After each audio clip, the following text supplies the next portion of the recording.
আসসালামু আলাইকুম। সম্মানিত কাস্টমার সবাই কেমন আছেন? আশা করি সবাই ভালো আছেন।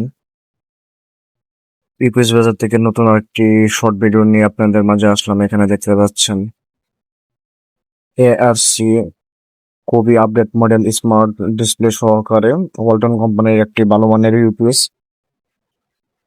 600 একমাত্র ওয়ালটন কোম্পানি সুন্দরবনের ডিসপ্লে সহকারে ইউপিএস তৈরি করে। আমাদের সম্মানিত কাস্টমার মোহাম্মদ রবিন ভাই, উনি বালুকা ময়মনসিংহ থেকে এই ইউপিএসটি অর্ডার করেছেন। ভাই, আপনার প্রোডাক্টটা রেডি করে রাখলাম। আপনি অবশ্যই বলছেন যে বড় ব্র্যান্ডের ব্যাটারি ইউজ করবেন, তাহলে বডি কেটে কুলিং ফ্যান লাগাই নেন। আর আপনার প্রোডাক্টে 1 বছরের ওয়ারেন্টি থাকছে। যারা আমাদের কাছ থেকে প্রোডাক্ট নিতে ভাবতেছেন তাদের জন্য আমরা 1 বছর ওয়ারেন্টি সহকারে প্রোডাক্টগুলো সেল করে থাকি। যারা বিশ্বস্ত প্ল্যাটফর্ম করতেছেন তারা সবাই আমাদের সাথে যোগাযোগ করবেন।